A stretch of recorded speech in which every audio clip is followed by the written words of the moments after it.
তো হ্যালো বন্ধুরা, আবারও চলে এলাম একটি নতুন ব্লগ ভিডিও নিয়ে। সুন্দরবনের হাট, আর সেটা সবজি হাট, মাছ হাট, একটাই হাট। তো আমরা আজকে যাচ্ছি ওখানে সবজি বাজার করতে, মাছ বাজার করতে। আর সে হাটটা পুরো বাজারটা, সুন্দরবনে পুরো বাজারটা আমি ঘুরে দেখাবো তোমাদেরকে। তো যদি ভিডিওটা ভালো লাগে তোমরা একটু ধৈর্য ধরে ভিডিওটা দেখো। আশা করছি খুবই ভালো লাগবে, কারণ সুন্দরবনে অনেকেই তো আসেনি, তাই সুন্দরবনটা তোমরা দেখার জন্য খুবই ভালো লাগবে। আর এটা আমাদের ঘর, যেখানে মৌমাছির বাক্স নিয়ে এসেছি। আর এখানে আমরা থাকি, রান্না করি, খাওয়া দাওয়া করি। এই যে সাইডে রান্না করি, আর ভিতরে আছে বালতি, এখানে আমরা থাকি। এখন আমরা রাস্তায় হাঁটছি, আর 1 কিলোমিটার দূরেই বাজার, সেখানে আমরা সুন্দরবনের যে হাটটা আছে সেখানে পৌঁছে গেলাম। এখান থেকে তোমাদের একবার দেখিয়ে দিচ্ছি যে হাটটা কতটা, একদম খুবই অল্প জায়গার মধ্যে এখানে হাটটা আছে। আর এই হাটটা শুধুমাত্র সবজি বাজার, আর এখানে খুবই অল্প কিছু সবজি নিয়ে সমস্ত মানুষ, ছেলে মেয়ে অর্থাৎ কাকা কাকি, দাদা দাদি সবাই মিলে এখানে ব্যবসায় বসে এবং সব রকম এখানে সবজি, খুবই ভালো সবজি পাওয়া। এখানকার যে পরিবেশ, ন্যাচারাল পরিবেশ, সেটা খাবার শাকসবজিটা খুবই প্রোটিনদায়ক। আর এবার মাছের দিকে তো ভাবলাম একটা মাছ নিয়ে দেখা যাক, চলো মাছটা নিতে হবে। আমরা 3 জনা হাটে গিয়েছিলাম, আর একটা মাছ পছন্দ করবো, তার আগে মাছগুলো একবার দেখিনি। এখানে গলদা চিংড়ি আছে, আর মনে হচ্ছে ল্যাটা মাছ আছে সামনে। এখানে কি মাছ আছে? হ্যাঁ, এখানেও সেই চিংড়ি মাছ আছে।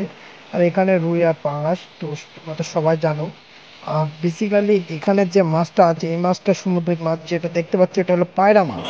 এটা সমুদ্রে পাওয়া যায়। এখন কিছু আলু নেবে, আলু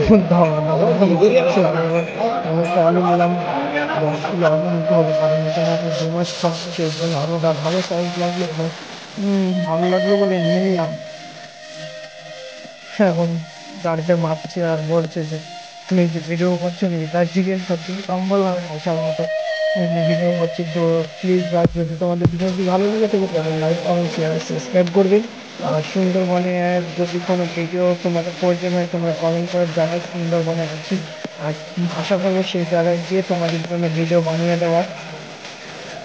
তো এরপরে যাবো কিছু টমেটো নেওয়ার জন্য, কিছু টমেটো নিয়ে নিলাম। আর এখানে যে কোনো বিদেশি টমেটো নয়, এটা দেশি টমেটো পাবে, কারণ এখানে সব কিছু দেশি, অর্থাৎ গ্রামের শাকসবজি এবং কি পুরো টাটকা শাকসবজি পাবে এখানে। পুরো দেশি টমেটো নিলাম। এবার নেব কিছু বেগুন। বেগুনের দামটা খুবই বেশি বলছিল, সেই জন্য অল্প কিছু বেগুন নিলাম।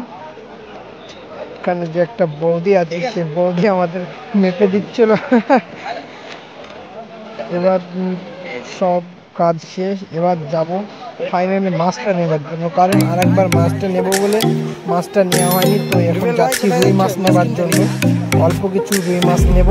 আর এখন আমরা বাজার শেষে রাস্তায়। তো আমরা হাট করে আজকে চলে এলাম সুন্দরবন থেকে। আর যদি ভাই ভিডিওটা ভালো লাগে থাকে তাহলে প্লিজ লাইক, কমেন্ট, শেয়ার ও সাবস্ক্রাইব করবে, আর আমার পাশে থাকবে। আমি সুন্দরবনে এসেছি কিছু 2 মাসের মতন, আর কিছু ভিডিও আমি আপলোড দেবো ইউটিউব চ্যানেলে।